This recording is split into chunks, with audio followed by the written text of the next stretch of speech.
Hello, my name is Andrea Adams, and today I'll be presenting on special education services in school. Okay, so we are going to go through some of the special education laws from the birth of special education in the United States up until more present day cases. Okay, so the first act we're going to talk about is the Education for All Handicapped Children Act of 1975. And this act, also known as EAHCA, was considered the birth of special education in the United States. That's why I chose the picture of the student who has the puzzle piece, and special education is that puzzle piece. So hopefully that will help children benefit more from the education that's offered. And it was enacted to ensure that children with special needs are receiving and benefiting from a public school education. Okay, so we don't typically hear EAHCA anymore, and that's because the act has been amended a few times. So in 1990, EAHCA was amended to IDEA, or Individuals with Disabilities Education Act, which is something most of us have heard before, and it was amended even one more time in 2004 to the Individuals with Disabilities Education Improvement Act, IDEIA. Okay, so the first case that covers EAHCA, or the Education for All Handicapped Children Act, that we're going to talk about is Rowley v. Hendrick-Hudson School District of 1982. The Rowley case was the first Supreme Court interpretation of Education for All Handicapped Children Act. So, because it was the first Supreme Court case, that had to interpret EAHCA, Rowley is now the standard interpretation for subsequent cases. So if a case comes up today, it's not uncommon for them to look back to the Rowley case. So the Rowley case centered around Amy Rowley, who had limited hearing, but she had become an excellent lip reader.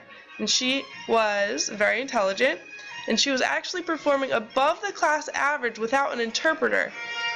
But typically, you would expect that if a student had very limited hearing, that they would be allowed an interpreter, right? That would be considered a free and appropriate education. But some people said no, because she's actually performing above the class average without an interpreter. So I'm going to pose a question to you. What services do you think that she is entitled to?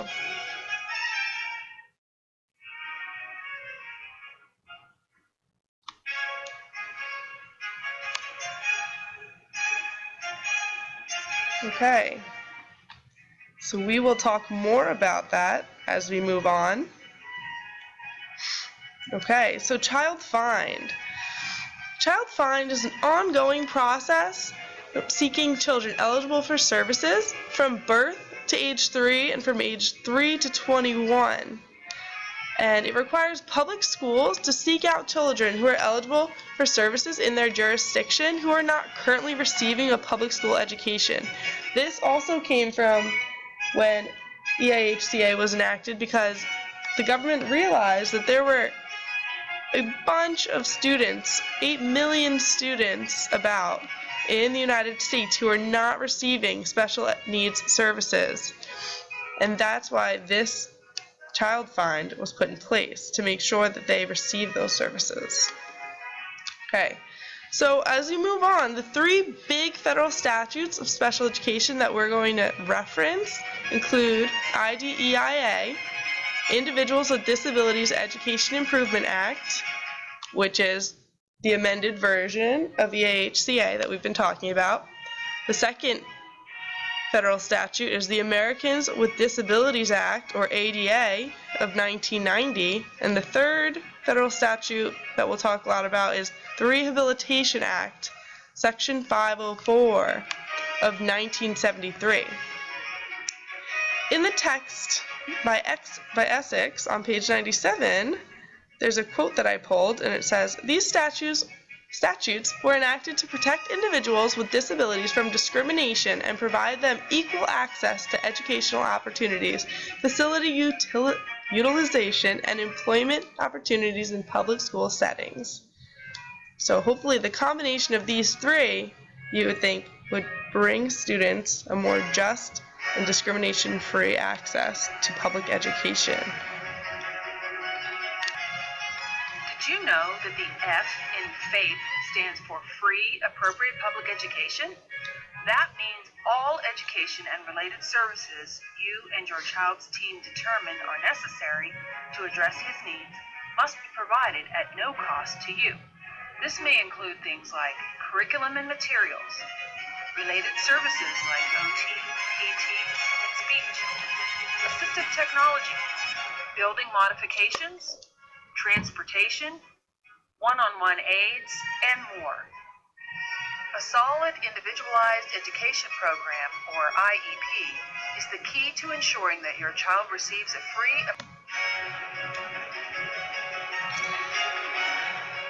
Okay, the next case that we're going to talk about that is under free and appropriate education is Timothy v. Rochester case of 1989. Timothy v. Rochester was about how a school cannot deprive a child with a FAPE based on the premise that the school believed the child would not benefit from the education. So basically what happened was Timothy was a severely mentally handicapped child, and the school had been interpreting EAHCA to mean that a student with a FAPE of special education services, that a student is not necessarily entitled to special education services if they would not benefit from them academically. Timothy's parents obviously argued that all children should be entitled to a free and appropriate education, right, appropriate to that individual student. So a student should not just be classified based on, they should not be judged based on their classification. Every education needs to be individualized to the individual. And so what's free and appropriate for one student might not necessarily be appropriate for another student with a mental handicap. So in this case, the court ruled that obviously just because a student may not on paper benefit from the special education services that the school had to offer, that he or she should not necessarily not still receive an education, because that is something that they're entitled to under the federal statute. It did actually turn out, though, that a lot of schools had been interpreting EAHCA this way, so that if students weren't quote-unquote benefiting from the academic services of the special education departments in their district, the schools weren't giving them out, and this drew a lot of attention to that. And for that reason, Timothy versus Rochester is something that a lot of cases will refer to if a school tries to take away services, because it proves legally that every child is entitled to services if they require them. Cedar Rapids versus Garrett F. of 1990 is another case that falls under FAPE, under IDEA or IDEIA, and it helped determine what qualifies as quote-unquote related services under that act. And it includes medical services as long as it is not one usually administered by a physician. Okay, so what happened in this case is that Garrett, who was a very intelligent boy, he had a motorcycle accident when he was very young, and it left him paralyzed and ventilator dependent. So he required catheterization and ventilator monitoring because his ventilator was life-sustaining. So when the parents sued after the motorcycle accident, they received money, and they had been using that money to help pay for Garrett's education when he was very young. So eventually, in elementary school, the parents wanted the school to try to take over those medical costs because I'm sure that they were a huge burden. So what actually happened is that because there was a case before this, I believe it was Tatro, that case said that if the service required a doctor, which ventilator monitoring could technically require a doctor to do since it was life-sustaining, that the school shouldn't be responsible for it because of the burden that it would cause. But in this case, under IDEIA or IDEA, the school is required for round-the-clock nursing services when the child's at school, because the child requires that in order to receive a free and appropriate education. Because if he didn't have his ventilator monitored, obviously he couldn't learn. But he was of average intelligence, so there's no reason why he should be kept from the general education setting. Okay, so another act that we said was one of the big three federal statutes was the Americans with Disabilities Act, or ADA, of 1990. Okay, in this act it says that no qualified person shall, by reason of such disability, be excluded from participation or be denied the benefits of services, programs, or activities of a public entity or be subjected to discrimination. Okay, so the main goals of this act were to prohibit discrimination and ensure equal opportunity for those with disabilities. Okay, it works hand in hand with Section 504 of the Rehabilitation Act, which we'll be talking about in a minute.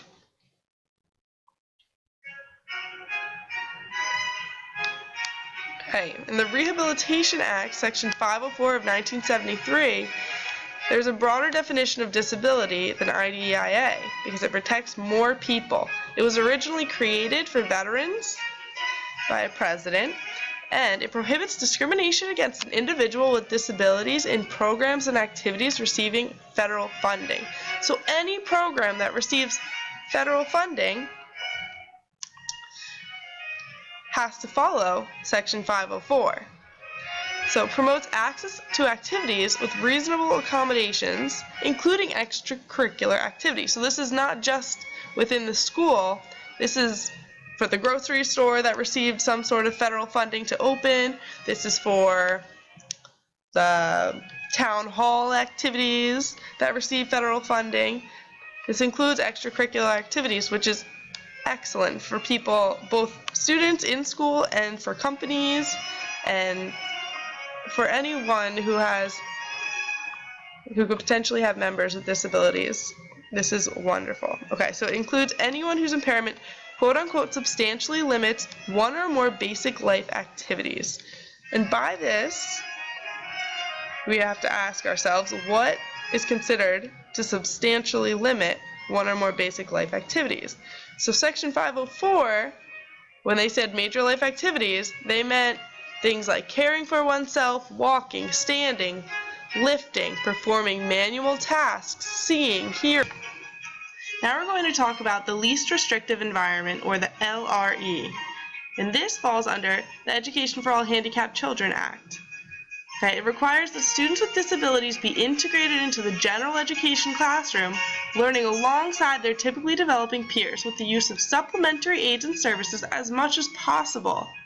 And it also requires that there are a spectrum of placements available to the child. That way they can be placed based on their individual needs. When we talk about the least restrictive environment, it doesn't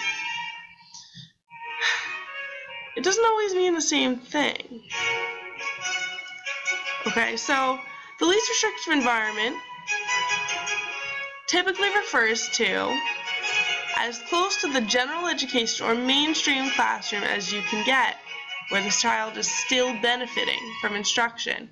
The most restrictive environment, if you see the arrow over here, it's pointing toward the residential placement, which would be a live-in placement with all handicapped students. So in that placement, the student would be placed alongside none of their non-handicapped peers, unfortunately. Okay, so is the LRE, or the least restrictive environment, the same for each child? Why or why not? I'm going to give you guys about 30 seconds or 45 seconds to turn and talk to each other. So now I'm wondering what you guys decided. Okay, so in your answer, I hope that you were thinking about how there are a few considerations when you place children. Okay, so you would have to consider what their IEP said, okay, what the least restrictive environment involves, okay, which means that there are a continuum of placements available, right? So which would be the least restrictive environment? And you have to consider that not every district has the same continuum of placements, which obviously would also play into your decision of where to place the child. Okay? It is required to have a continuum of placements, but not necessarily the same ones.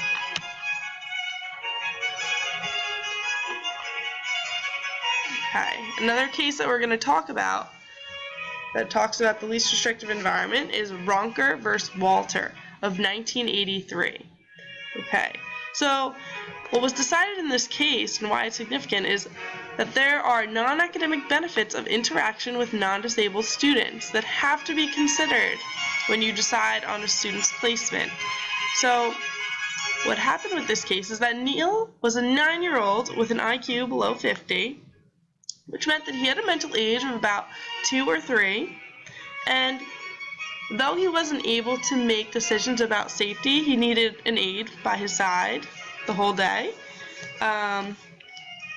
The school recommended his placement be at Arlett Child Development Center, which was a residential placement, and the desired placement that the parents requested was the general education school, but within a special education classroom, because the parents felt that he could receive then inclusion during lunch, during gym, and even during transportation, maybe on the buses back and forth from school, which would give him more of a normal childhood and allow him the non-academic benefits of interaction with his non-disabled peers. And the court decided that this was a significant benefit, this interaction with non-disabled students, and that for that reason, the student would be allowed gen ed setting in a special ed classroom. And this case was a significant case because as we move on and talk about more cases, that non-academic benefit of interaction is something that comes up a lot. Okay, so the next case we'll talk about is more recent, and Sacramento versus Rachel H. This case reinforced, right, working back from the case we just talked about, it reinforced that non-academic benefits of interaction with non-disabled students must be considered when we decide placements of our students. So Rachel had an IQ of 44, which was a mental age of 4. School offered her a half-day placement in the gen ed setting, or the gen ed classroom. The parents fought and won to have Rachel in the general education classroom full-time. So the parents disagreed with what the school had offered of a half-day placement in the general education classroom, and the parents were able to get their student, Rachel, a full-day placement in the gen ed setting with support, because they believed that the non-academic benefits of interaction were significant, and that is why that made sense for that child. So now I want you to turn and talk. Should parents decide their students' educational placement, or should placement be based entirely on an empirical assessment-based model, like response to intervention? Okay, so an RTI model, okay, right now we're going to talk about an RTI model of classifying students with learning disabilities, but this is the RTI model to classify students. Okay, so in phase 1, we assess the whole class. Of course, after consent is given from the parents, we would assess the entire class and check for the rate of growth of all students. And if the mean rate of growth across the class is low, we would have to intervene on a classroom level to develop a stronger program. That means that we would have to offer professional development to our teachers. We would have to, obviously, if the whole class was struggling, that would say something more about the instruction rather than the student performance. Okay, so that would have to be addressed. Okay, now in phase 2, assessment to individual students would occur whose level of performance and rate of improvement are dramatically below those of their classroom peers. So if in phase 1 we were able to identify just 1 or 2 students who were performing lower than their peers, if the whole classroom wasn't struggling, then in phase 2 we would be identifying and we would be testing those students. That way we could see who needs to be catered to with classroom adaptations and enhancements.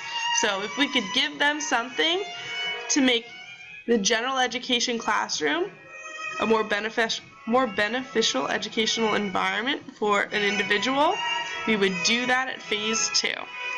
And And now in phase 3, we would assess them again to see if with these adaptations and enhancements, they were able to perform on average with their peers, right, with their typically developing peers.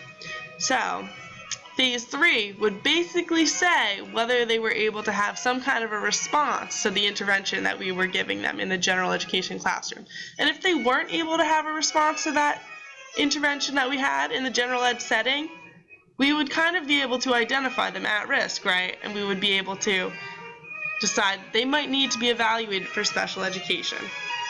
And obviously, again, none of these phases would be done without parental consent, and they're going to help us out because we're going to be able to leave students in the least restrictive environment, right? We're not going to be taking them out before we know they need to be taken out.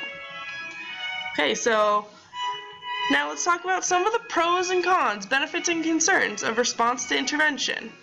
So some of the benefits that I've lined up are that identification of students based on risk rather than deficit would be great. Okay, so we're going to be able to give early identification and instruction to those students and hopefully close the gap before it becomes too significant. There's going to be a reduction of identification bias because it's based on assessment, right, and progress monitoring. It's not necessarily based on who the teacher just picks out. The teacher's not saying him, and her. The teacher is looking at tests.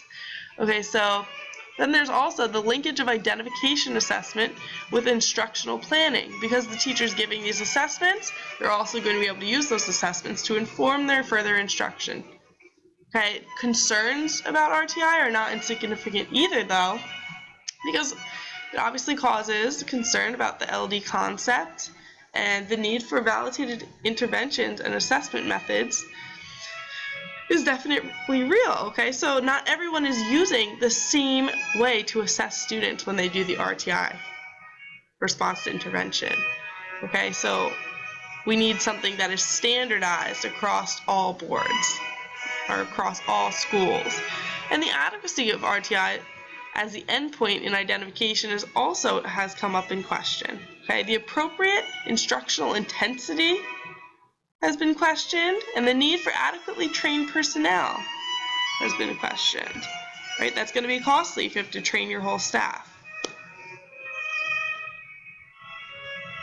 Okay, and then we can talk about an IEP. This is one of the biggest concepts that you talk about in special education, the Individualized Education Plan. An IEP team will produce an IEP to meet the unique needs of a student with disabilities. Okay, and they address their needs and requirements of that particular student. They're developed by a team that includes the student's parents, and they must occur at least once a year. So the student's IEP should be revised, or maybe it should be approved again once a year.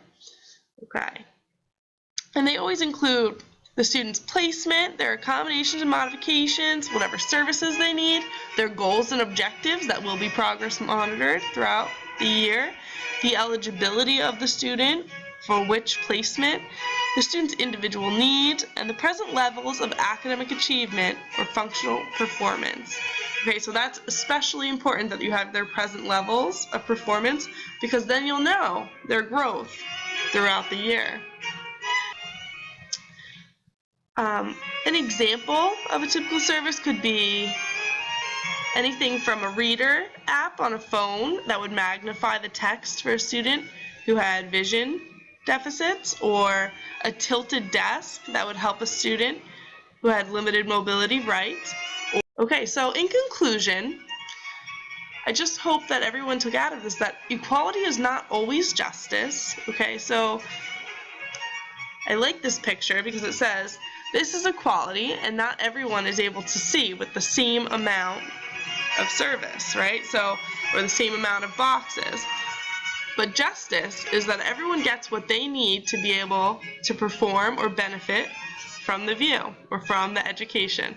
So in conclusion, there isn't everyone getting the same thing.